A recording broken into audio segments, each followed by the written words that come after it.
IRONMAN Texas people. I'm broadcasting this right now to IRONMAN Texas event that I've created as part of my Facebook page. And I'm doing kind of periodic discussions on the course, different things like the swim, the bike, the run course, where to stay, weather, and all this kind of stuff. But I thought I'd also kind of put out a little information. I did the race in 2014. It was not the best experience for me. I ended up DNFing the race. That was my second Ironman attempt.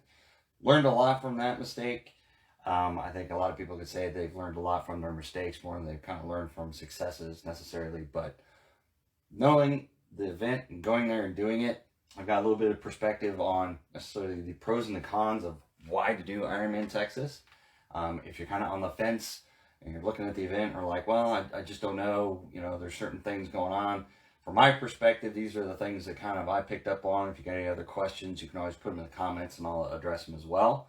So for Ironman Texas, we'll jump right in. Look at the pros for the race. It's a non-ocean swim. So it is kind of more of a pond thing, and some people kind of might see that as a con. It's not exactly the most cleanest of water. It is pretty brown and murky, but it is a non-ocean swim. So, and it's a smaller body of water, so you're not really going to have to worry about waves. There'll be minor waves from jet skis and safety patrol running around while you're swimming and stuff, but you're not going to have to worry about huge, monstrous waves. And it's also kind of nice because if the weather does stay low enough temperature-wise that it could be a wetsuit legal swim, especially since they moved it in April. It was in 2014 when I did it. It was in May, and it was still cool enough in the water that it was wetsuit legal, so that kind of helps out. And they have changed it to a rolling swim start, so it's no longer a mass swim start in the kind of pond and lake or whatever you want to call it.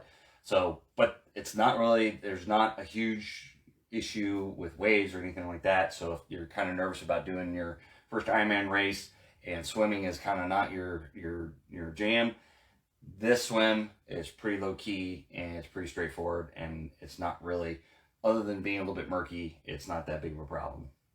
The bike course is pretty flat, which is good and bad, because I'll get down my cons, but on the good side, being a flat bike course, it's not going to be really demanding as far as hills go, but you'll need to pay attention because there'll be a consistent kind of power output as you're doing the entire race. So it's a flat bike course. It's a flat-ish run. It's 3 loops around the Woodlands area, and it's on kind of paved trails. And I wouldn't, the website describes it as rolling. I wouldn't really call it rolling. It's pretty much flat for the most part. There's a few little sections where you're doing a little bit of a steep climb, but it's not that much of a climb or anything. So the run's pretty straightforward and not that bad. And it's also nice, the run goes through the Woodlands area, which is kind of more of a shopping area and kind of a entertainment district area. So when you're going along the waterways and stuff, people are at the restaurants, they're outside, they're eating, they're having a good time, and there's plenty of people out there to cheer you on. So the run course is pretty flat, and there's a lot of spectators there. And kind of leads to the next point. The run, the spectator the run is spectator friendly. So there's plenty of opportunities, and it being 3 loops, your spectators will have plenty of opportunities to see you. Their transition area is pretty close to the restaurants and stuff. They're along the waterway, where people could actually eat outside, or there's places to hang out. So you could see your athletes on one side of the waterway and then on the other side. So you could see them 6, 7, 8 times on the course. So it's pretty spectator friendly as far as the run goes. And so it's the swim start. You can walk over to the swim start and see your athletes swim out. Probably have enough time to get back to the swim exit to see them actually come out. So the venue overall is pretty spectator friendly. And as far as the other aspect of outside the race, when you're just there hanging out with either your family or friends or by yourself, however you go, there's plenty of shopping areas, there's plenty of eating, there's plenty of things to do.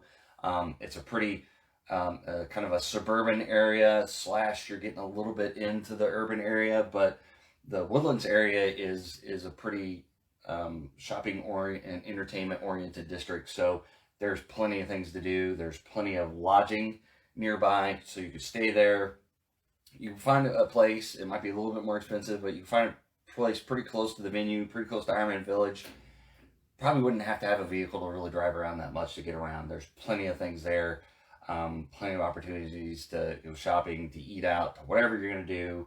grocery shopping, whatever, there's plenty of opportunities out there. It's not where you're at, you're not really away from, some races are kind of out a little bit from town or something like that. You don't have to worry about this with IRONMAN Texas. You're right there, you're in the middle of everything. Plenty of lodging. It's well supported. They support that event wholeheartedly there. There's plenty of volunteers, plenty of opportunities to be supported anywhere on the course. Plenty of bike techs. There's tons. It's a big, Texas area, especially around Houston. Tons of multi-sport endurance athletes and enthusiasts and everything, and they come out and they support that event, so it's not really a problem. There's one transition. So some races will have multiple transition areas, but this one, it's nice. There's one transition, but you do have to walk to the swim start. We'll talk about that a little bit later. So it's kind of nice. You only have to deal with one transition. You don't have to deal with one place to put your bike, one place to put all your gear bags, one place to change everything. It's straightforward. It's not that big of a deal. It's a nice central location. So those are, for most part, the pros that I could kind of come up with. And like I said, if you got any other questions out there, I could help you answer those. But for the cons, so if you're looking at this race, you're scratching your head, and it's like, okay, this sounds great, but what about some other things that possibly could be a deterrent? The bike course, you're probably going to have some headwinds, side winds. It's not going to be 30, 40 miles per hour. Now, we'll get into the weather. That could be a different story. But for the most part, if it's a pretty calm, pretty, I'd say run-of-the-mill day for IRONMAN Texas, you're going to have headwinds of 10 to 12, 13 miles an hour somewhere on the course. When I did in 2014, the course was a little bit different than it is nowadays, but you're going out and coming back, either going out in 2014 was a little less headwind, coming back in was a little bit more headwind, so it was a little bit of a grind to come back in to transition, and by the time I got back, I was toast, and it just was not a very fun ride the last half of the course. So just be prepared. There could be a headwind, just a sustained 10, 15 miles per hour, just enough to kind of make it a little bit difficult on you. You have to spend a little bit more energy that you're planning on, probably. The weather, it's April in Houston, Texas. They get rain. So there's been some years where they actually had to stop the race because there are severe thunderstorms, and then they had to start it later. Anything can happen. You can get rain. They could be hot. It could be in the 90s. So just be ready for anything. Don't count on it. It's going to be right perfect, 75 degrees and 30% humidity, and the water is going to be wetsuit legal. Don't count on that. The weather, especially, I live in Kansas City, so during the winter, it's cold. In April, it's still a little bit chilly. In March, it's still a little bit chilly. You cannot go outside and get that acclimation to the heat. You're going to have to do things possibly when you're doing your work, if you're doing it indoors in your pain cave, heaters, extra layer of clothes to make sure that your body is prepared to lose that amount of sweat over the bike course, especially because you'll lose it out there. It's hot. It's going to be humid.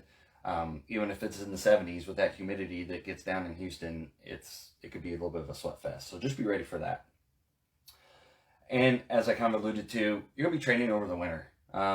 Pretty much now at the time of this video, we're in early December. So December, January, February, March, April, that's 5 months. So you should probably start about a month ago in earnest with your IRONMAN Texas training. So you're starting in potentially November to race in April. For the most of us, that means you're going to be indoors, especially when you get out of Texas, you get in the north of Florida, Texas, and all the other southern states. You're probably going to be spending some time indoors. Unless you're hardcore and you like riding out in 30-degree weather, which I don't at all. You're going to be spending time inside. So hopefully you're good friends with your indoor trainer if you've got one. Hopefully you've got one. I know right now at the time of this recording, they're in short supply, so hopefully you can have an opportunity to get one. But learn to love it. Find ways to get those long rides in. At this point in time, I've been using indoor trainers for 6 or 7 years, and I've gotten used to long rides aren't that big of a deal. I've got my setup to be able to get through those long rides and do the workouts indoors that I need to if I'm doing a early spring race. So just be ready. Early spring races mean lots of training indoors during the winter, for more than likely for the majority of us. The run course, now while it is a little bit flat and there's a lot of spectators, it's 3 loops. So a lot of people don't like that repetition, especially when you get done with the second loop and you come on that third loop. It can be a little bit of a mental breakdown point when you've got to go through the course one more time. So just be ready for that if you're looking for some different scenery through an entire run. Ironman Texas, it's three loops on that run course. So just be ready for that. And the last thing that kind of popped in my mind was the swim start is in a different area. You have to walk about 1.5 miles, 2 miles to the swim start, which isn't a big deal. Just get there, be prepared. But whatever you have that you want to get back at the end of the race, you need to carry with you and have the morning clothes bag with you. Do not take anything valuable, no phones, no keys, nothing like that. Just warm clothes to be at the start, and make sure you're paying attention if you bring a wetsuit or not, or if you're bringing a speed suit. And just whatever you have goes in that bag, and you hand it to the volunteers, and they take it back to transition area, and you pick it up after the race. So just be aware there's a little extra logistics when you have to walk or be transported. You know, I'm in Chattanooga, you have to be transported to swim start. There's just different races where you have to be to the swim start, and it's away from the actual transition area, so it's a little bit of a deterrent, but it's not that big of a problem. So that's it for the most part. Ironman Texas, I would kind of classify this as beginner friendly. As far as the course goes, it's not super difficult. There's not that much climbing on the bike. The run is pretty straightforward. There's a lot of spectators to keep the energy up. Especially in April, it's not as warm in Houston, so you don't really have to worry about the weather all that much. It shouldn't be that much of an issue if it's typical of any year they've done Ironman Texas. The only thing that will be difficult is if this is your first Ironman, you're going to be doing a lot of training indoors. So if you're thinking about those long rides and doing them outside and everything, you either need to be prepared for winter riding if that is the area you live in, or be ready to do a decent amount of work indoors, and especially beginners. Learning to train for Ironman races indoors is a little bit of a tall task. So just be ready for that. Totally doable. But this is kind of what you're looking at for Ironman Texas. So again, if you have any questions, put them in the comments. I'll address them if I can. Hopefully that helps you out and gives you a little bit more insight about Ironman Texas if you're ever on the fence about it. I believe at the time of this recording, Ironman Texas 2021 has already been filled. They do have a sign up for a wait list.